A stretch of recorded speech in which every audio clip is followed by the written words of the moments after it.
Practical session करेंगे Docker engine का। Kubernetes के बारे में तो मैंने आपको बहुत कुछ बताया हुआ है थ्योरेटिकली। तो थ्योरेटिकली आपको क्यूबरनेटिस तो समझ में आ ही गया होगा थोड़ा बहुत कि क्यूबरनेटिस करता क्या है। बट जैसा मैंने आपको उस टाइम पे भी बताया था कि क्यूबरनेटिस बेसिकली एक ऑर्केस्ट्रेशन का प्लेटफॉर्म है जो कि आपके कंटेनर्स को ऑर्केस्ट्रेट करता है। ऑर्केस्ट्रेशन का मतलब हिंदी में बोले तो जो कंटेनर्स होती हैं जो हमारी वर्कर पे चलती हैं, डेडिकेटेड नोड्स होती हैं जिनको हम वर्कर बोलते हैं। तो उन वर्कर्स के ऊपर जो हमारे कंटेनर्स चलते हैं तो क्यूबरनेटिस क्या करता है, उन कंटेनर्स को रन कराता है। अगर मान लो कि किसी इश्यू की वजह से वो आपकी कंटेनर किल हो गई, ठीक है, तो वो क्या करेगा, वो उठा के कहीं और पे वो कंटेनर को ले जाके कहीं और कंटेनर स्टार्ट कर देगा। तो बेसिकली क्या करता है, वो ऑर्केस्ट्रेशन मतलब हिंदी में बोले तो कंट्रोलिंग करता है पूरे के पूरे एनवायरनमेंट में कि कौन सा कंटेनर कहाँ चलेगा। बट इस पूरे उसके अंदर अगर आप देखोगे तो आपको एक चीज समझ में आएगी कि जो मेन क्यूबरनेटिस के अंदर जो मेन चीज होती है दैट इज कंटेनर। तो हम जो टेक्नोलॉजी पढ़ रहे हैं जिसका नाम है कंटेनराइजेशन, राइट, ओएस का हम वर्चुअलाइजेशन की बात करते हैं। तो जो कंटेनर्स है वो आए कहाँ से हैं, वो आए हमारे डॉकर से। तो जो डॉकर कंपनी है उसने ही सबसे पहले बनाया था डॉकर इंजन। और डॉकर इंजन एक सॉफ्टवेयर है जिसकी हेल्प से आप अपने ऑपरेटिंग सिस्टम को मल्टीपल लॉजिकल ऑपरेटिंग सिस्टम में डिवाइड कर सकते हो, वर्चुअलाइज कर सकते हो, ठीक है। आज हम उस चीज को प्रैक्टिकली देखेंगे कि कैसे हम एक डॉकर का इंजन बना सकते हैं। और जब आपको ये बेसिक लैब समझ में आ जाएगी ना तो आपको फिर क्यूबरनेटिस समझ में आएगा। क्यों? क्योंकि बेसिक लैब जब आप समझते हो, बेसिक कंटेनर्स को समझते हो, तब आप क्यूबरनेटिस को पढ़ने का फायदा है। अगर आप डे वन में क्यूबरनेटिस पढ़ने लगोगे तो आपको कुछ भी समझ में नहीं आएगा। तो विदाउट वेस्टिंग टाइम मैं आपको सबसे पहले लैब बनाने के लिए बताता हूँ। सबसे पहले लैब बनाने के लिए आपने क्या करना है, आपको सबसे पहले एक ओरेकल का वर्चुअल बॉक्स डाउनलोड करना है अपने लैपटॉप के ऊपर, ठीक है। ये सारा काम आप अपने लैपटॉप पे कर सकते हो। आपको एक ओरेकल का वर्चुअल बॉक्स डाउनलोड करना है, इसके साथ साथ आपको किसी भी एक ऑपरेटिंग सिस्टम की आईएसओ इमेज डाउनलोड करनी है इंटरनेट से, ठीक है। जैसे मेरे केस में मैं सेंटोस यूज करता हूँ, तो मैंने सेंटोस 7.9 की जो आईएसओ इमेज है वो मैंने इंटरनेट से डाउनलोड करके एक वीएम बनाया है। अब वीएम कैसे बनाते हैं ये मैं पहले बता चुका हूँ। आपको क्या करना है, आपको पुराने वाले वीडियोस में जाके ये देखना है कि एक वीएम कैसे बनाई जाती है ओरेकल वर्चुअल बॉक्स के ऊपर, ठीक है। तो जब आप वीएम बना लोगे ना तो वो कुछ इस तरीके का दिखाई देगा, ठीक है। यहाँ पे आप जितनी नंबर ऑफ वीएम्स बनाते जाओगे उतने आपको यहाँ पे वीएम दिखते रहेंगे। तो मैं क्या करता हूँ एज ए बेस्ट प्रैक्टिस, जैसे मैंने पहले जो सबसे पहली जो वीएम बनाई ना, सबसे पहली वीएम आप बना के, आप भी ये कर सकते हो काम, पहली वीएम बना के सब कुछ उसमें इंटरनेट वगैरह कनेक्ट करके एक बेस लेवल जो लगता है आपको कि यार ये बेस लेवल है मेरा, ये मैं आगे हर एक टाइप की वीएम पे यही काम करूंगा। तो आप उसको क्लोन बना लो, उसको पावर ऑफ करके।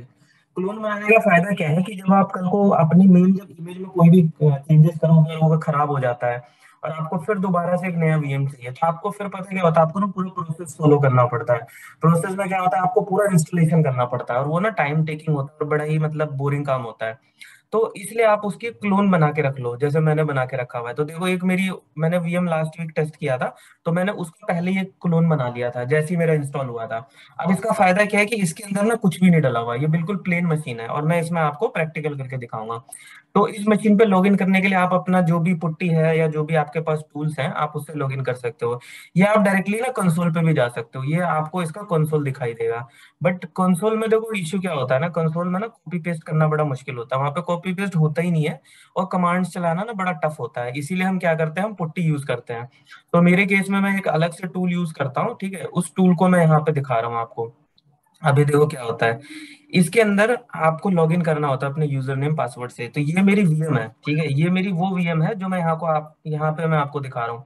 यहाँ पे जो आपने देखा ये है मेरी वीएम। अब इस वीएम के अंदर मैंने लॉगिन किया हुआ है अपने यूजर आईडी से, मैंने एक अपना यूजर क्रिएट किया हुआ है, ऐसा आप भी कर सकते हो। इस यूजर को मैंने परमिशन दिया हुआ है सुडो करने के लिए, ठीक है। तो ये क्या करता है, ये रूट बन जाएगा। तो अब मैं यहाँ पे रूट बन गया। अब डॉकर इंजन को चलाने के लिए सबसे पहले आपको कुछ स्टेप्स फॉलो करने हैं, ठीक है। वो स्टेप्स मैंने पहले ही लिख के रखे हुए हैं, ठीक है, वो मैं आपको अभी दिखा देता हूँ। देखो ये मैंने सारे स्टेप्स पहले से लिख लिए हैं ताकि आपको मैं इजीली दिखा सकूं जब हम ये प्रैक्टिकल कर रहे हैं। तो सबसे पहला काम जो है ना, आपको अपने वीएम के अंदर इंटरनेट चलाना होता है। वीएम के अंदर इंटरनेट चलाना पता है जरूरी क्यों है? इंटरनेट चलाना इसलिए जरूरी है कि आप जितने भी पैकेजेस कनेक्ट करो, जो भी पैकेजेस आप डाउनलोड करोगे, कोई भी सॉफ्टवेयर आप डाउनलोड करोगे, ठीक है, तो वो आपके डायरेक्टली वीएम के अंदर आएंगे। यहाँ मतलब विंडोज जैसा नहीं होता है कि पहले गए फायरफॉक्स पे या गूगल क्रोम पे डाउनलोड किया, डाउनलोड्स में गए और क्लिक किया, नहीं, यहाँ ऐसा नहीं होता। यहाँ पे क्या होता है कि जिस भी ऑपरेटिंग सिस्टम को आप इंस्टॉल करते हो उसकी अपनी एक रेपोजिटरी होती है, ठीक है, वहां से वो कनेक्ट करके आपको सॉफ्टवेयर देता है। इसके अलावा आपको कुछ ऐसे सॉफ्टवेयर की जरूरत है जो कि आपके मेन ऑपरेटिंग सिस्टम वेंडर के पास नहीं है, तो आपको क्या करना होता है, एक रेपोजिटरी क्रिएट करनी पड़ती है, और उस रेपोजिटरी से आप उस स्पेसिफिक वेंडर को कनेक्ट कर सकते हो जिससे कि आप इंस्टॉल करना चाहते हो। तो सबसे जो पहला काम आपने करना होता है कि आपकी वीएम के पास होनी चाहिए आईपी। तो आपके वीएम को आईपी होनी चाहिए, तो यहाँ मैंने आईपी दिया हुआ है, ये आईपी मैंने दिया हुआ है लोकल आईपी, जिससे कि मैं वीएम पे लॉगिन करता हूँ। और ये वो आईपी है, मैंने दो इंटरफेस क्रिएट हुए हैं, ये वो इंटरफेस है जिससे कि मैं इंटरनेट से बात करता हूँ। अब मैं यहाँ पे आपको दिखाऊं पिंग google.com, तो आप अगर करोगे तो देखो यहाँ पे अगर मैं गूगल को पिंग करता हूँ तो ये मेरा पिंग हो रहा है, दैट मीन्स कि मेरी मशीन में इंटरनेट कनेक्शन है। तो आपने सबसे पहला काम क्या करना है, आपको सबसे पहले कोई भी मशीन मिलती है ना, तो आप उसका अपडेट किया करो। क्यों? क्योंकि जो ये सॉफ्टवेयर आपने यूज किया है ना, ये हो सकता है कि 3 महीने 6 महीने पुराना हो जो आपने डाउनलोड किया है। और इस समय हो सकता है कि कंपनी ने कुछ, हो सकते हैं नए पैकेजेस, कोई पैचेस वगैरह कंपनी ने डाले हो। तो इसलिए आपको क्या करना चाहिए, सबसे पहले अपनी मशीन को अपडेट करना चाहिए। तो अपडेट करने से क्या होता है, जैसे हम विंडोज अपडेट करते हैं ऐसे ही सिमिलर काइंड ऑफ ये अपडेट हो रहा है ओएस का।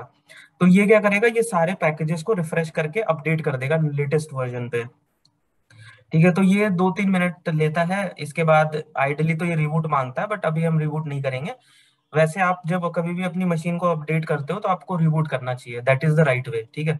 यहाँ मैं आपको प्रैक्टिकल डेमो दे रहा हूँ, इसलिए यहाँ पे मैं रिबूट नहीं करूंगा। तो ये करता क्या है बेसिकली, ये जो है, ये अभी मैं डॉकर इंजन नहीं इंस्टॉल कर रहा, अभी मैं सिर्फ एक वीएम को रिफ्रेश कर रहा हूँ, जस्ट अपडेट कर रहा हूँ उसकी लेटेस्ट कॉन्फ़िगरेशन पे। और इसके बाद फिर मैं आपको बताऊंगा कि डॉकर का सॉफ्टवेयर कैसे इंस्टॉल किया जाता है। ठीक है, तो नेक्स्ट स्टेप में, चलो ये थोड़ा टाइम ले रहा है, तो मैं वैसे ही बता देता हूँ, देखो। उसके बाद आपने ये 4 कमांडें चलानी है, ठीक है, ये बहुत बेसिक कमांड्स हैं। सबसे पहले तो आपको एक यम यूटिल्स का पैकेज इंस्टॉल करना है, ठीक है। इसके बाद आपको ये रेपोजिटरी ऐड करनी है, ये रेपोजिटरी का नाम है download.docker.com। तो ये आप जाओगे ना, तो डॉकर की साइट पे आपको ये रेपोजिटरी का नाम मिलेगा। जैसे अगर आप इंटरनेट पे जाके सर्च करोगे ब्राउजर पे, किसी भी ब्राउजर से, तो वहां पे आप जाओगे डॉकर की साइट पे, वहां पे आप लिखोगे कि आपको डॉकर किस पे इंस्टॉल करना है। मोस्ट इंपॉर्टेंट थिंग इज कि आपको अपना डॉकर किस प्लेटफॉर्म के ऊपर चलाना है। आप डॉकर सेंटोस पे चला सकते हो, रेड हेड पे चला सकते हो, आप उबंटू पे चला सकते हो। इनफैक्ट आप अपना डॉकर जो है वो विंडोज पे भी चला सकते हो आज की डेट में, ठीक है। आप विंडोज मशीन पे डायरेक्टली डॉकर चला सकते हो। It is up to you कि आप कौन सा प्लेटफॉर्म चूज करते हो, ठीक है। बिकॉज हम इंडस्ट्री से आते हैं तो हम लोग हमेशा लाइनक्स को ही प्रेफर करते हैं, तो हम इसको सेंटोस के ऊपर इंस्टॉल करेंगे। तो यहाँ पे आप देख सकते हो कि इंस्टॉल हो गया है, ठीक है, ज्यादा पैकेजेस नहीं थे। इसको ऑलमोस्ट सारी चीजें मिली थी कि ये सारा कुछ, सब कुछ ऑलरेडी था अपडेटेड, तो इसने ज्यादा कुछ अपडेट नहीं किया है। तो मुझे सबसे पहला जो काम करना चाहिए वो ये करना चाहिए। अभी मैं प्लेटफॉर्म बिल्ड कर रहा हूँ आपके सामने, एक डॉकर का प्लेटफॉर्म बना रहा हूँ, ठीक है। तो यहाँ पे आप देखोगे इसने जस्ट एक यूटिलिटी इंस्टॉल किया है। अब मेरे को सबसे पहले जो चीज करनी है वो है जो डॉकर की रेपोजिटरी है, डॉकर रेपोजिटरी को कनेक्ट करना है। तो यहाँ पे ऑप्शन होता है ऐड। तो आप यहाँ देखोगे ये क्या किया मैंने, जस्ट ऐड किया है, डाउनलोड कुछ भी नहीं किया मैंने, जस्ट एक रेपोजिटरी है। रेपोजिटरी मतलब समझो सॉफ्टवेयर सेंटर। तो ये डॉकर का सॉफ्टवेयर सेंटर है, इसको मैंने अपने मशीन के साथ कनेक्ट कर दिया है। अब इसके बाद नेक्स्ट स्टेप में मैं इंस्टॉल करूंगा। इसको इंस्टॉल करना ना कोई बड़ा काम नहीं होता, मैं आपको बता दूं, प्लेटफॉर्म इंस्टॉलेशन बहुत आसान काम होता है। मेन चीज होता है प्लेटफॉर्म को समझना और प्लेटफॉर्म को चलाना, ठीक है। इंस्टॉलेशन के जो स्टेप्स होते हैं वो मोस्टली ज्यादातर आपके प्लग एंड प्ले होते हैं। तो अभी देखो ये मैंने क्या किया, मैंने सिंपल लिखा है यहाँ पे, अगर आप देखोगे तो यहाँ पे मैंने लिखा है yum install Docker hyphen CE container engine. ये है इसका CLI और ये है इसका कंटेनर D.io। ये तीन मेन पैकेजेस हैं जो कि आपको चाहिए होते हैं, ठीक है। इसको जब आप करोगे तो आपसे पूछेगा कि ये इंस्टॉल करें, डाउनलोड करें, तो मैं बोलूंगा यस। तो अब ये डाउनलोड करेगा और इंस्टॉल करेगा। तो अब ये क्या कर रहा है, ये बार बार पूछ रहा है पैकेजेस के नाम कि ये पैकेजेस में डाउनलोड कर सकता हूँ। तो ये हमसे परमिशन मांग रहा है। अगर आपको ये बार बार परमिशन नहीं देनी है ना, तो आप क्या करो कि जब आप यहाँ कमांड चलाते हो तो यहाँ पे आप एक -y लिख दो, -y। तो ये क्या करेगा ना, ये आपसे पूछेगा नहीं, फिर ये ऑटोमेटिकली यस मान के सब कुछ इंस्टॉल कर देगा, जो भी कमांड आप चला रहे हो ऑब्वियसली। तो यहाँ पे आप देख सकते हो अब ये क्या कर रहा है, इंस्टॉल कर रहा है। जब ये इंस्टॉल करेगा ना, इसके बाद मैं लिस्ट करूंगा। वो भी इसने इंस्टॉल कर लिया। तो कितना आसान है डॉकर इंजन इंस्टॉल करना, मतलब लोग इतना डरते हैं, लोगों को लगता है यार कि डॉकर कितनी टफ चीज है। भाई डॉकर बहुत आसान है। आप बस समझने के ऊपर, आप जितना जल्दी मतलब आसानी से समझोगे, इजी लैंग्वेजेस में आपको ज्यादा इजी पड़ेगा। मार्केट में ना हर चीज को कॉम्प्लिकेटेड करने की आदत है सबकी। हर चीज को ऐसा कॉम्प्लिकेटेड वे में दिखाते हैं। अब देखो कितना इजी है। मैंने सिर्फ 2 या 3 कमांड चलाई है बेसिकली, आपके सामने मैंने एक प्लेन वीएम पे करके दिखाया, पहले से कुछ भी नहीं डला हुआ था, ठीक है। ये देखो मैंने इंस्टॉल और लिस्ट करता हूँ तो ये सारे पैकेजेस हैं ये डॉकर के जो ऑलरेडी इंस्टॉल्ड हैं, ठीक है। ये बेसिकली रिलीजेस है। अब कुछ लोगों को क्या होता है ना कि कुछ को स्पेसिफिक रिलीज चाहिए होता है। अभी जो हमने जो कमांड चलाई है, हमने क्या किया है, हमने सिर्फ पैकेज का नाम लिखा है, हमने रिलीज नहीं लिखा है। तो वो उसने क्या किया, वो बाय डिफॉल्ट लेटेस्ट उठाता है, जो लेटेस्ट स्टेबल रिलीज होता है। अब कुछ लोगों को चाहिए होता है कि नहीं यार मेरे को तो कोई स्पेसिफिक डॉकर का रिलीज चाहिए, तो उसके लिए उन्हें क्या करना होता है, यहाँ पे ना आगे कमांड लिखनी होती है। आपको मैं ये लास्ट में दिखाऊंगा, जो मैंने जो भी कमांड चलाई है ना, ये बेसिकली मैंने इंटरनेट से ही ढूंढा है। तो मैं आपको डॉकर की साइट पे दिखाऊंगा कि ये स्टेप्स कैसे लिखे हुए हैं, ठीक है।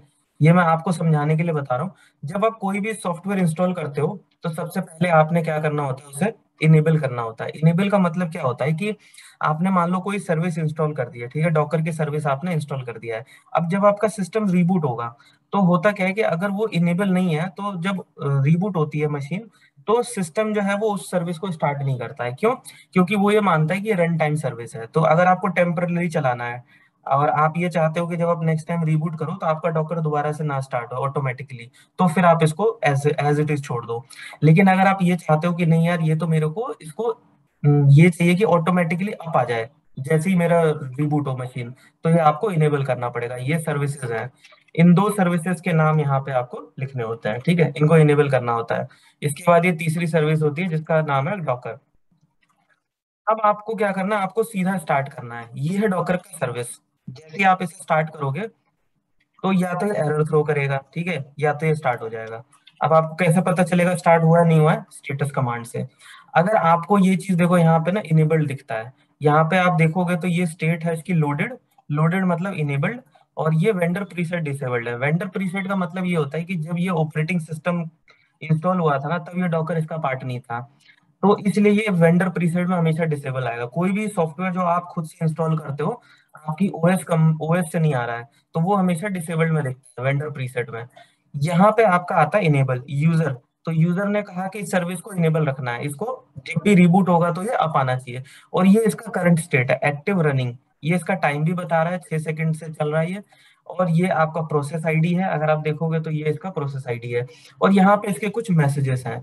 अगर ये फॉर एग्जांपल मान लो कि ये स्टार्ट नहीं होता, ठीक है, कुछ रीजन होता कोई भी एरर की वजह से, तब क्या करना चाहिए? उस केस में आपको इसी कमांड में अगर आप एक हाइफन एल कर दोगे ना, तो वो और डिटेल बता देता है थोड़ा सा। और अगर मान लो बिल्कुल फेल ही हो गया है, तो उसकी भी एक कमांड होती है, वो उसी में आती है, journal CTL hyphen S E. ये क्या करता है कि आपकी जो भी कमांड्स फेल हुई हैं उन सबको दिखा देता है और रीजन भी बता देता है कि क्यों फेल हुआ था। तो ये कुछ ट्रबल शूटिंग के स्टेप्स हैं। इट्स नॉट ओनली कि सिर्फ डॉकर के लिए है, ये किसी भी लिनक्स सर्विस के लिए है, ठीक है। तो ये तो हमने कर दिया। अब हमारा डॉकर हो गया इंस्टॉल। अब लाइनेक्स मशीन में क्या होता है, यहाँ पे तो कोई गुई होती नहीं है जिसको कि आप देखो और आप उसको विजुअलाइज करो कि यार मेरा डॉकर चल रहा है नहीं चल रहा है। यहाँ पे आपको चलानी पड़ती है कमांड्स। तो कमांड्स के लिए देखो एक ये छोटा सा टेस्ट है, ये टेस्ट मैंडेटरी नहीं है। अच्छा मैं आपको एक चीज और बता देता हूँ इसमें इंफॉर्मेटिव, कि ये जो डॉकर होता है ना, अब क्या है कि इस डॉकर पे आप क्या करोगे, आप चलाओगे, ये आप अपनी कंटेनर्स चलाओगे। अब कंटेनर्स की इमेजेस कहाँ से आएंगी, राइट? कंटेनर की इमेजेस चाहिए, तो डॉकर का जो इंजन होता है, उसके अंदर एक कैपेबिलिटी होती है कि वो बाय डिफॉल्ट डॉकर का एक ग्लोबल रेपोजिटरी बना हुआ है, ठीक है, जिसको हम बोलते हैं ग्लोबल हब, डॉकर हब। तो ये क्या करता है, जैसी मेरी मशीन में जैसी डॉकर इंस्टॉल हुआ ना, और इसमें इंटरनेट अगर है, तो ये क्या करता है, ये बाय डिफॉल्ट अपने डॉकर हब से कनेक्ट कर लेता है। इसको हम नहीं करते, ये खुद कनेक्ट कर लेता है। और आपको जितनी भी इमेजेस चाहिए वो वहां से पुल करके यहाँ लेकर आएगा और आपके सिस्टम पे इंस्टॉल कर देगा, रन कर देगा। कुछ लोगों को ये बात अच्छी नहीं लग सकती है, मतलब कुछ लोगों को, मतलब इन इन द सेंस इंडस्ट्री को। क्यों? क्योंकि इंडस्ट्री का ये कहना है कि यार हम कस्टमर के लिए अगर कोई मान लो प्लेटफॉर्म डिप्लॉय कर रहे हैं, तो अननेसेसरी हम पहली बात अपने सर्वर्स को इंटरनेट कनेक्शन क्यों दें? क्योंकि सर्वर ज्यादातर हिडन होते हैं, ठीक है, वो बाहर एक्सटर्नल वर्ल्ड से कनेक्टेड नहीं होते हैं। तो हम उसको अननेसेसरी इंटरनेट से क्यों कनेक्ट करें? दूसरा ये कि हम ग्लोबल हब पे क्यों जाएं डॉकर के? क्या हम अपना हब नहीं बना सकते? क्या हमको जरूरी है कि हम वहां पे उस पॉइंट पे जाएं जहां पे पूरे वर्ल्ड के सारे लोग उसको पब्लिकली एक्सेस कर रहे हैं? तो इसका आंसर देखो क्या है, इसका आंसर ये है कि इसके लिए डॉकर ने ये कहा है कि आपको अगर लगता है कि आप पब्लिक इमेजेस नहीं चाहते यूज करना, आप चाहते हो मैं प्राइवेट इमेजेस यूज करूं, अपनी खुद की इमेजेस, तो आप डॉकर पे एक अकाउंट क्रिएट कर सकते हो, डॉकर की जो हब होता है साइट पे, और उस अकाउंट में आप अपनी इमेजेस सेव कर सकते हो। बट इंडस्ट्री में शायद एंटरप्राइज लेवल पे ये भी एक्सेप्ट नहीं होता है। क्यों नहीं होता एक्सेप्ट? क्योंकि Docker is a third party, right? अब आप एक सॉफ्टवेयर, एक प्लेटफॉर्म बना के किसी कस्टमर को बेच रहे हो, और आप ये बोलते हो कि वो प्लेटफॉर्म बैकएंड पे किसी थर्ड पार्टी से कनेक्ट करेगा और वहां से फिर सारे पुल करेगा इमेजेस। तो उसके लिए क्या होता है कि डॉकर में ना, डॉकर के साथ साथ आप क्या कर सकते हो, एक अलग से रेपोजिटरी भी बना सकते हो, जिसको कि इंडस्ट्रीज अपनी पर्सनल रेपोजिटरी बोलते हैं। मतलब क्या होता है कि आपकी जो कंपनी है, ठीक है, जो जिस भी कंपनी में आप काम करते हो, और अगर वो डॉकर बेस्ड कोई भी प्लेटफॉर्म बनाते हैं, तो उन लोगों का अपना एक हब होता है। वो डॉकर का हब नहीं होता है, वो उनका अपना हब होता है। और वो क्या करते हैं कि बैकएंड से ये जो अभी जो मशीन है वो डायरेक्टली डॉकर के हब से कनेक्ट कर रही है, वो क्या करते हैं, वो उस कनेक्शन को हटा देते हैं और अपने हब का कनेक्ट कर देते हैं। और वो करने का भी प्रोसेस होता है, ऐसा नहीं कि वो अपने आप हो जाता है, वो करना पड़ता है, ठीक है। तो उससे क्या होगा कि नेक्स्ट टाइम जब आप कभी भी किसी इमेजेस को पुल करना चाहोगे, तो आप डायरेक्टली अपने कंपनी के हब से पुल कर सकते हो, rather than going to your docker public platform. आप अपनी कंपनी के हब से भी कनेक्ट कर सकते हो। ये मैं आपको क्यों बता रहा हूँ, क्योंकि देखो क्या होता है कि जब आप इमेजेस बनाते हो, इमेजेस बना के जब डेवलप करोगे, तो ऑब्वियसली वो आपकी कंपनी की अपनी कस्टमाइज इमेजेस होंगी, राइट? वो आप पब्लिक प्लेटफॉर्म से तो ओएस उठा के डालोगे नहीं, आप जो भी डालोगे वो कंपनी के इमेजेस होते हैं। उन इमेजेस को आप पब्लिक प्लेटफॉर्म पे कभी भी ऐसे बाय डिफॉल्ट अलाउ नहीं कर सकते। तो कंपनीज ने अपना एक रेपोजिटरी बनाया हुआ है, वो उसको अलग अलग नाम से बुलाते हैं, ठीक है। हर कंपनी में उसको वो अलग नाम देते हैं, आप चेक कर लेना कि आपकी कंपनी में उसको क्या नाम दिया जाता है। तो अब मैं आपको सीधा ये बताता हूँ कि डॉक्टर में ये जो मैं टेस्ट बता रहा था, ये टेस्ट बेसिकली क्या करता है। ये बस ना, ये क्या करेगा, ये एक इमेज होती है, बहुत छोटी सी कंटेनर इमेज है जिसका नाम है हेलो वर्ल्ड। ये क्या करता है कि ये ना सीधा पहले ये चेक करता है, सबसे पहले डॉकर क्या करता है, अपना लोकल रेपोजिटरी चेक करता है। लोकल रेपोजिटरी देखो, दो रेपोजिटरी होती है, एक होती है ग्लोबल जो कि डॉकर की अपनी होती है, और एक होती है लोकल जो आपकी मशीन की होती है। तो कोई भी चीज जब आप पहले लॉन्च करते हो तो वो सबसे पहले लोकल ढूंढता है। अगर उसको लोकल नहीं मिलता, जैसे मैंने बोला कि ये इमेज लॉन्च करो, बट इसको ये इमेज नहीं मिला लोकली, तो ये क्या करता है, ये फिर ऑनलाइन डॉकर के साइट पे जाता है, और वहां से फिर ये इमेज को उठा के और सीधा रन कर देता है। देखो इसने रन भी कर दिया है। ये जो बेसिकली आप देख रहे हो ना, ये मैसेज ये बता रहा है कि आपका जो इंस्टॉलेशन है डॉकर का वो सक्सेसफुली हो चुका है। आपने एक सैंपल इमेज रन करी है जिसको उसने सक्सेसफुली चला दिया है। बट ये टेस्ट था, that was not the container images. अब मैं आपको कंटेनर इमेजेस दिखाऊंगा, ठीक है। देखो, मैंने आपको बताया है कि जो डॉकर होता है, डॉकर में आप क्या करते हो, आप अपने ऑपरेटिंग सिस्टम को वर्चुअलाइज करते हो मल्टीपल ऑपरेटिंग सिस्टम्स में, राइट? मतलब ये कि जो मेरा जो ओएस है जिसपे मैं अभी डीएफ हाइफन की चला रहा हूँ, ठीक है, नॉर्मली जो कमांड्स हम चलाते हैं, यूनेम हाइफन ई चला रहा हूँ, एलएसबीएल की चला रहा हूँ, टॉप चला रहा हूँ, ठीक है। कोई भी कमांड अगर मान लो मैं इसके अंदर चलाता हूँ, सी हाइफन जी चलाता हूँ, जो भी नॉर्मली कमांड्स होती हैं, ठीक है। डीएफ हाइफन के एच में देखोगे तो आप यहाँ पे मुझे ये माउंट पॉइंट्स दिख रहे हैं, ठीक है। ये जो सारी कमांड्स है ये मैं अपने ऑपरेटिंग सिस्टम पे चला रहा हूँ। अब कंटेनर में क्या होता है कि मुझे इसी ऑपरेटिंग सिस्टम में एक छोटा सा एरिया मिल जाएगा। अब वो उस एरिया को हम बोलते हैं कंटेनर्स। अब देखो वो कैसे होता है। इस मशीन के ऊपर मैं 4 अलग अलग तरीके के ओएस चलाऊंगा। सेंटोस जो कि मैंने पहले से देखो ये चलाया हुआ है, ये तो सेंटोस इसमें पड़ा हुआ है पहले से। मैं इसके ऊपर एक सेंटोस का कंटेनर चलाऊंगा, ओपन सूजे का कंटेनर चलाऊंगा, फेडोरा का चलाऊंगा और उबंटू का चलाऊंगा। ये 4 कंटेनर मैं आपको एक ही ओएस के ऊपर चला के दिखाऊंगा, ठीक है। ये कमांड्स हैं जो मैंने लिखी हुई है, मैं आपको शेयर करूंगा। ये कमांड्स आपको शेयर कर दूंगा, आप अपने से भी प्रैक्टिस करना। तो देखो सबसे पहला जो काम होता है आपके लिए कि आपको अपनी मशीन के अंदर इमेजेस डाउनलोड करनी होती है, ठीक है, जिसे हम पुल बोलते हैं, बेसिकली पुल बोलते हैं।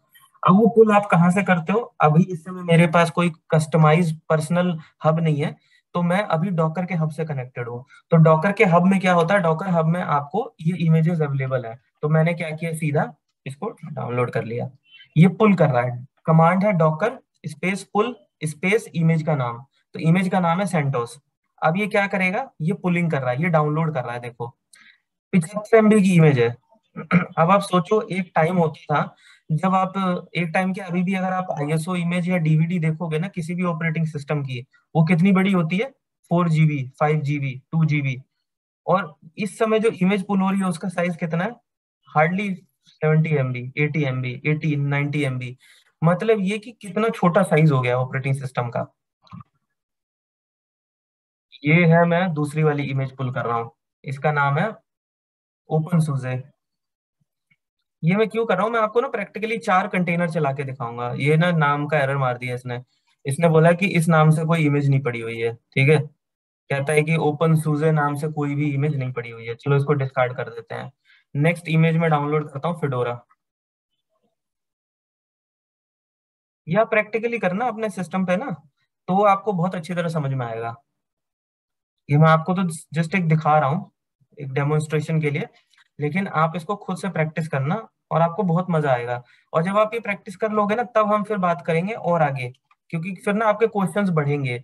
जब आप बेसिक स्टेप्स अच्छी तरह समझ लेते हो ना, तो आपके माइंड में नए नए क्वेश्चंस आते हैं कि यार ये इमेजेस ऐसी क्यों हैं, या ये इमेजेस यहीं से क्यों आती हैं, इन इमेजेस में मैं क्या कर सकता हूँ। तो ऐसे ना बहुत सारे सवाल आपके माइंड में आएंगे जैसे जैसे आप प्रैक्टिस लेवल आप अपना बढ़ाते जाओगे। तो आज मैं आपको बिल्कुल ग्राउंड जीरो लेवल की चीजें बता रहा हूँ, क्योंकि मैं हमेशा ये कहता हूँ कि हम हमेशा जो है वो ग्राउंड लेवल से ही शुरू करते हैं, ठीक है। तो Docker images, Docker image list. तो देखो ये क्या करता है, ये आपको बता देता है कि आपके सिस्टम पे, जो ये मेरी मशीन है, कितनी इमेजेस अवेलेबल है। तो ये देखो दिखा रहा है कि उबंटू है, फिडोरा है, हेलो वर्ल्ड है और सेंटोस है। हेलो वर्ल्ड आपको याद होगा, जब मैंने डाउनलोड किया था तो मैंने आपको बताया था सबसे पहले बेसिक टेस्ट था। इसका साइज देखो कितना छोटा है, 13 KB। उबंटू, फिडोरा, सेंटोस, और ये इनकी टैग है, नाम है। और ये इसकी इमेज आईडी है। अब ये सिर्फ इमेज आपके पास डाउनलोड हुई है, ठीक है। ये सिर्फ आपके पास इमेज डाउनलोड हुई है, अभी भी आपने कंटेनर्स को चलाया नहीं है, ठीक है।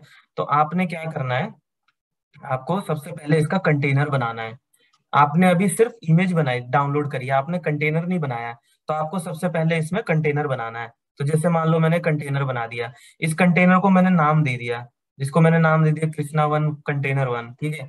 ऐसे ही मैं एक और कंटेनर बना रहा हूँ जिसको मैं उबंटू से। तो मैंने कहा इसको मैंने नाम दे दिया उबंटू। एक सेकंड दिया मैंने, एक सेकंड, उबंटू, हाँ। कॉपी पेस्ट में गलती करी है कुछ। हाँ, ये क्या होता है? क्या कह रहा है? Oh oh, sorry sorry, my mistake, my mistake.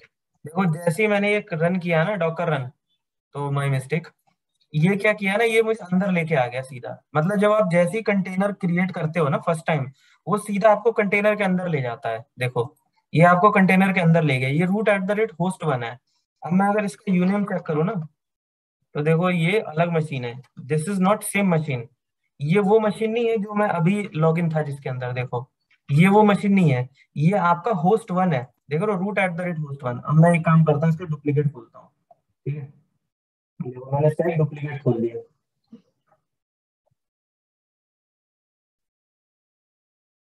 अभी खोलने में टाइम लगता है। देखो ये मेरी मशीन है, इसका होस्ट नेम देखो क्या है। इसका होस्ट नेम है unum-a। इसका होस्ट नेम है centos79.lab। और इसका होस्ट नेम देखो क्या है, इसका होस्ट नेम है host-1। ये देख रहे हो उसका होस्ट नेम क्या है, host-1। तो ये एक अलग मशीन है।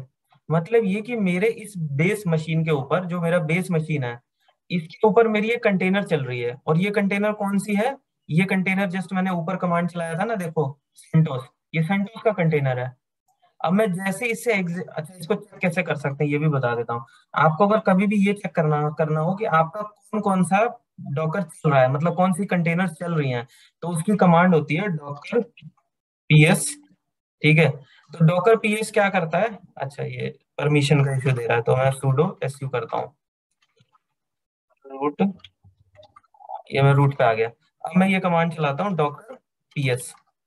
तो अब आप देखोगे ये मुझे यहाँ पे दिखा रहा है कि एक मेरी कंटेनर रन हो रही है 2 मिनट से।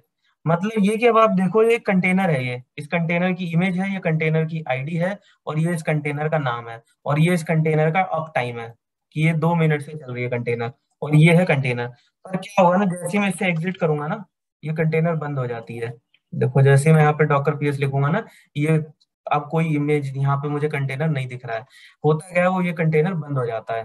तो जैसे ही आप अगर रन करके एग्जिट करते हो आपका वो कंटेनर बंद हो जाता है। कोई नहीं, मैं और बताता हूँ इसके अंदर, एक सेकंड रुको, मैं आपको और भी चीजें बताता हूँ इसके अंदर। अभी मैं आपको ना 3 कंटेनर चला के दिखाऊंगा। अब मैं एक दूसरा कंटेनर रन किया मैंने। अब देखो मैं यहाँ पे आया तो मेरा होस्ट नेम क्या आ रहा है, host-2। और अब मैं यहाँ पे अगर प्रोसेस चेक करता हूँ डॉकर पीएस, तो देखो अब ये क्या कह रहा है, ये कह रहा है कि उबंटू चल रहा है। ये देखो सेंटोस था, अब ये उबंटू चल रहा है 8 सेकंड से। और इसका नाम है कृष्णा-2 कंटेनर, ठीक है, -कंटेनर 2। अब मैं इसको एग्जिट करता हूँ तो ये भी बंद हो जाएगा। देखो जैसे ही मैं इससे एग्जिट करूंगा ये भी बंद हो जाएगा। ये होता क्या है कि आप जैसे ही कंटेनर को रन करते हो ना, और आप अगर उसमें से एग्जिट मारते हो, वो कंटेनर ऑटोमेटिकली बंद हो जाती है। अब ये प्रॉब्लम लग रही होगी आपको, बट इसका सोल्यूशन है। ये देखो ये 3 है। तो यहाँ पे जब आप चेक करोगे तो यहाँ पे आपको दिखाएगा डॉकर पीएस में, ये आपको दिखा रहा है तीसरा कंटेनर चल रहा है, ठीक है। अब मैं बेसिकली मैं क्यों करके दिखा रहा हूँ वो मैं बता देता हूँ आपको। एक कमांड होती है जिसका नाम होता है डॉकर पीएस-ए। डॉकर पीएस-ए क्या करता है, वो सारे कंटेनर्स बताता है जो कि आपके डेड भी हो चुके हैं, including your dead process container. मतलब ये कि जो सिर्फ रन रन अगर स्टेट में देखना है, तब तो आप कमांड चलाओगे डॉकर पीएस। अगर आपको ये देखना है कि आपके मशीन के ऊपर और कितने कंटेनर्स ऐसे थे जो चल के डेड हो चुके हैं, तो आप लिखोगे पीएस-ए। तो यहाँ पे जब आप देखोगे ना, तो यहाँ पे आपको कंटेनर आईडी मिलती है और यहाँ पे कंटेनर्स के नाम मिलते हैं, ठीक है। ये देखो, जब आप किसी कंटेनर को नाम नहीं देते ना अपनी तरफ से, तो डॉकर क्या करता है, उसको खुद से नाम दे देता है। कोई भी फैंसी नाम दे देता है, उठा के कुछ भी दे देगा। ये आप नाम आपको नहीं चाहिए ना, तो आप अपना नाम दे सकते हो, जैसे मैंने यहाँ पे नाम दिया हुआ है। अब देखो इसका फायदा क्या होता है, फायदा ये होता है ना कि आपकी अगर ये कंटेनर्स बंद भी हो गए ना, तो ये आप कभी भी दोबारा चला सकते हो। मतलब ये कि अब मेरे को चलाना है इन कंटेनर्स को, ठीक है। तो अब मैं क्या करूंगा, अब मैं कमांड इनको चलाने के लिए मैं लिखूंगा डॉकर स्टार्ट, ठीक है। तो जब मैं डॉकर स्टार्ट लिखता हूँ तो ये क्या करेगा, ये स्टार्ट कर देगा। और ये मुझे अंदर नहीं ले गया, देखो ये मुझे अंदर नहीं ले गया, ये जस्ट मुझे इसने बता दिया कि मैंने डॉकर चला दिया है। अब देखोगे यहाँ पे ना, तो देखो आपको पीएस चलाते हैं, ठीक है। अब देखो यहाँ पे दिखा रहा है कि एक इमेज चल रही है आपकी सेंटोस के नाम से। ऐसे ही मैं दूसरी कंटेनर चलाता हूँ, ये देखो। ऐसे ही मैं तीसरी कंटेनर चलाऊंगा, थर्ड कंटेनर। और तीनों कंटेनर ना अलग अलग हैं। अब मैं पीएस करके दिखाता हूँ, देखो। अब डॉक्टर डॉकर प्रोसेस क्या कहता है मेरे से, डॉकर प्रोसेस ये कहता है कि, एक सेकंड को जरा, मैंने ये इसको ऊपर कर लेता हूँ, हाँ। डॉकर प्रोसेस मुझे ये कहता है कि अभी मेरे पास 3 कंटेनर चल रही हैं। एक जो है वो है मेरा फिडोरा, एक है उबंटू और एक है सेंटोस। 3 अलग अलग ऑपरेटिंग सिस्टम मैं रन कर रहा हूँ एक ही ऑपरेटिंग सिस्टम के ऊपर। आप थोड़ा बहुत शायद अगर कोरिलेट कर पाओ, समझो इसको तो ये देखो अब क्या होता है कि अब ये कमांड है बेसिकली ना, आपको अगर मान लो प्रिविलेज मोड में जाना हो, आप अपने कंटेनर को परमिशन देना चाहते हो। अब क्या होता है ना, ये मैं आपको बहुत बेसिक बता रहा हूँ, मतलब इतना बेसिक बता रहा हूँ कि ये स्कूल टाइप की बात है, कि मतलब जैसे स्कूल में पढ़ाया जाता है ना, बिल्कुल बेसिक। तो मैं बेसिक बता रहा हूँ, इंडस्ट्री में इससे बहुत ऊपर होता है, बट मेरा ये मानना है कि जब आप ये बेसिक समझ जाओगे तो आपको वो सब समझने में बहुत हेल्प मिलेगी, ठीक है। तो अभी मैं आपको यहाँ पे दिखाता हूँ कि अगर आपको अपनी कंटेनर को कुछ परमिशन देनी है, कोई पोर्ट असाइन करना है, कोई स्टोरेज असाइन करना है, कुछ भी तरीके का काम आप कंटेनर में कर सकते हो। क्यों? क्योंकि ये कंटेनर ना बहुत बेसिक मैंने आपको दिखाया है। ऐसा नहीं होता है, जब आप इंडस्ट्री लेवल पे जब कंटेनर चलते हैं तो बिल्कुल भी ऐसे नहीं होते हैं, उनमें बहुत सारी चीजें होती हैं। पोर्ट्स होते हैं, क्या कहते हैं, आपके आईपीज होते हैं, और क्या कहते हैं, इसके अंदर आपके स्टोरेज होते हैं। इसके साथ साथ आप अपने स्पेसिफिकेशन भी दे सकते हो कि कितना रैम चाहिए आपके कंटेनर को, कितना सीपीयू चाहिए। ये सब चीजें आप बता सकते हो अपने कंटेनर को। अभी मैंने कुछ भी नहीं बताया, अभी तो जस्ट मैंने कंटेनर रन कर दिया है। अब ये होता क्या है, देखो एक काम करते हैं, किसी एक कंटेनर के ना अंदर लॉग इन करके देखते हैं, तो ही समझ में आएगा हमें कि हो क्या रहा है, ठीक है। तो आपको क्या करना है, आपको अगर कंटेनर पे लॉग इन करना हो तो ये बहुत हेल्पफुल कमांड है, और इस कमांड से आपकी कंटेनर बंद नहीं होती है। आपने सिर्फ क्या करना होता है, डॉकर एग्जीक्यूट -इट, और उसके बाद कंटेनर का नाम, ठीक है। तो देखो मुझे डॉकर के कंटेनर के अंदर जाना है। अब देखो मैं किसी के भी अंदर चला जाता हूँ, एक काम करता हूँ, मैं इसमें जाता हूँ तीसरे वाले पे, बीच वाले पे। तो इसका देखो नाम क्या है, इसका नाम, कंटेनर का नाम। देन मुझे शेल स्पेसिफाई करना पड़ेगा। अब देखो कंटेनर इतने ज्यादा बेसिक होते हैं कि जैसे नॉर्मली आप ओएस पे लॉगिन करते हो तो आपको ऑटोमेटिकली एक लॉगिन पेज दिख जाता है, राइट। आपको कमांड चलाने के लिए प्रॉम्प्ट दिखता है, बट क्या होता है कि कंटेनर्स में वो भी नहीं होता है। आपको बताना पड़ता है। तो ये क्या होगा, इसको बिन बैश मिलेगा। अब देखो मैं यहाँ आ गया, अब मैं यहाँ पे करूंगा यूनिम हाइफन ए, तो ये देखो लिनक्स होस्ट है, ठीक है। अब ये कितनी बेसिक मशीन है यार, देखो इसमें आईपी कमांड भी नहीं चलती है, इफ कॉन्फिग चलाऊं तो वो भी नहीं चलती है, इफ कॉन्फिग भी नहीं चलती है। इसके अंदर डेट चलाऊं तो डेट चल जाती है, यूनियन चलता है, डीएफ हाइफन के चलता है। देखो यहाँ पे, पर यहाँ पे देखो, यहाँ पे वैर गए, लॉग गए, ये देखो वेर लॉग, ये वो वेर लॉग नहीं है जो आपके ओएस के अंदर है, मेन ओएस में। ये आपका अपना डेडिकेटेड एरिया है। ये आप देख रहे हो, ये आपके अपने कंटेनर का लॉगिन है, ये आप अपनी कंटेनर के अंदर हो। अब मैं एक काम करता हूँ, मैं यहाँ से लॉगिन करता हूँ दूसरी कंटेनर पे। तो हम लॉगिन करते हैं फॉर एग्जांपल फिडोरा पे कर लेते हैं, चलो। फिडोरा का नाम है हमारा, फिडोरा का नाम है कंटेनर 3, ठीक है। और आपको शेल भी स्पेसिफाई करना पड़ेगा कि आपको बिन बैच में जाना है, तभी वो आपको ऑप्शन देगा।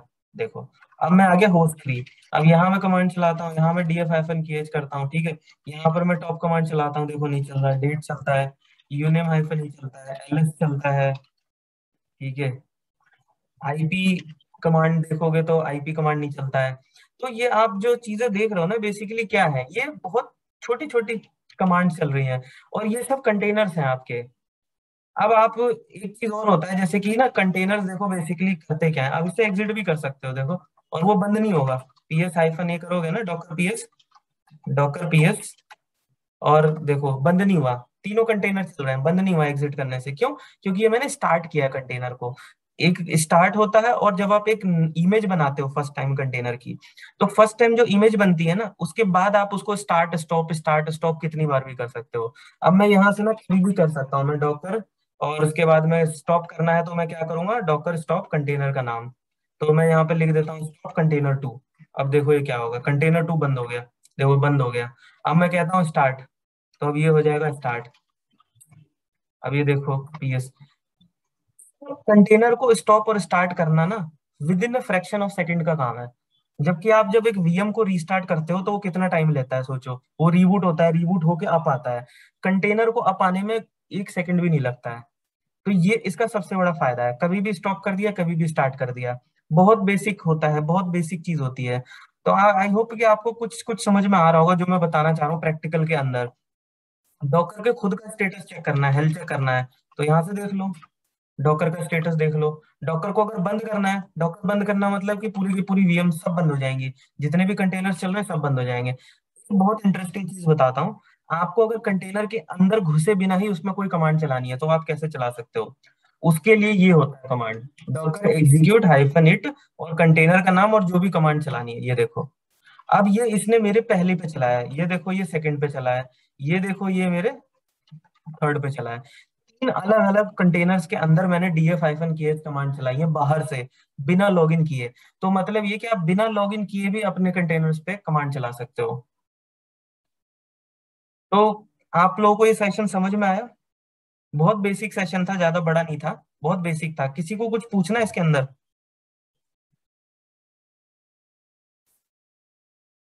अगर कोई कुछ समझना चाहता हो कि ये मैंने जो भी किया है क्या किया है, तो आप एक बार रिवीजन चाहते हो तो मैं रिवीजन जस्ट एक बार बता देता हूँ ऊपर से कि क्या क्या किया है मैंने। सबसे पहले मैंने एक वीएम बनाई है जिसको मैंने अपडेट किया है। उसके बाद मैंने उसके अंदर इमेज जो है, सबसे पहले डॉकर की जो इमेज होती है, ठीक है, जिसको हम रेपो बोलते हैं, वो रेपो मैंने कनेक्ट किया। फिर इसके बाद मैंने इंस्टॉल चलाया है, और इंस्टॉल के बाद फिर मैंने इसको इनेबल करके स्टार्ट किया है। तो जैसे ही मेरा डॉकर स्टार्ट होता है, इसके बाद मैं इमेजेस डाउनलोड करता हूँ डॉकर के हब से, और इन इमेजेस को फिर मैं रन करता हूँ, रन करके मैं बेसिकली इन्हें कंटेनर बनाता हूँ। और कंटेनर को बना के फिर मैं उन्हें स्टार्ट स्टॉप कभी भी कर सकता हूँ। जब भी मेरा मन करेगा मैं लिखूंगा स्टॉप, फिर मैं लिखूंगा स्टार्ट, कंटेनर ऑटोमेटिकली रन हो जाएगा। अब मैं उसके अंदर जाके कमांड भी चला सकता हूँ, अंदर भी जा सकता हूँ, मैं लॉगिन भी कर सकता हूँ, और बाहर से भी कमांड चला सकता हूँ बिना लॉगिन किए। तो ये कुछ बेसिक बेसिक बहुत बेसिक स्टेप्स हैं डॉकर की। उम्मीद करता हूँ कि आपको समझ में आया होगा। किसी को कुछ पूछना है तो वो प्लीज पूछ ले, क्योंकि अभी हमारे पास 5 मिनट का और टाइम है। नहीं? तो चलो मैं आपको फिर थोड़ी सी कुछ चीजें बता दूं। 1 सेकेंड। चलो यार नेक्स्ट में बता दूंगा, इस ये इतना ही बहुत है, आपको प्रैक्टिकली समझ में आना चाहिए। देखो, मेन ऑब्जेक्टिव ये है, एक मशीन के ऊपर तीन तीन कंटेनर चल रहे हैं, एक मशीन के ऊपर। एक ओएस के ऊपर तीन तीन कंटेनर चल रहे हैं, मतलब तीन लॉजिकल ऑपरेटिंग सिस्टम चल रहे हैं, और तीनों अलग हैं, एक जैसे नहीं है। एक फिडोरा है, एक उबंटू है, एक सेंटोस है। जबकि बेस जो इमेज है वो है सेंटोस की। अगर मैं आपको यहाँ से दिखाऊं, cat etc Red Hat hyphen release, तो ये देखोगे तो ये सेंटोस है 7.9। लेकिन इसके ऊपर तीन अलग अलग तरीके के कंटेनर्स चल रहे हैं। इन कंटेनर्स का अपना ना तो सीपीयू है, ना तो रैम है, ना तो स्टोरेज है, कुछ भी अपना नहीं है। सब कुछ ये अपने होस्ट से ले रहे हैं। ये होस्ट मशीन इनको सब कुछ प्रोवाइड करता है। तो ये है डॉकर का बेसिक कंसेप्ट। आप लोगों को उम्मीद करता हूँ समझ में आया होगा। किसी को कुछ पूछना हो तो प्लीज पूछ लो। अभी लास्ट का 2-3 मिनट हमारे पास बचा हुआ है रिकॉर्डिंग स्टॉप होने से पहले। नहीं, आज सब शांत क्यों हो गए?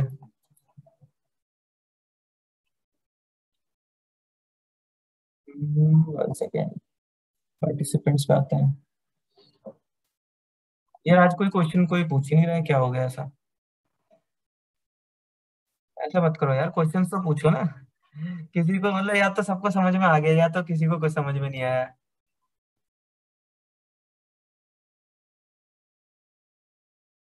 चलो ठीक है, कोई बात नहीं।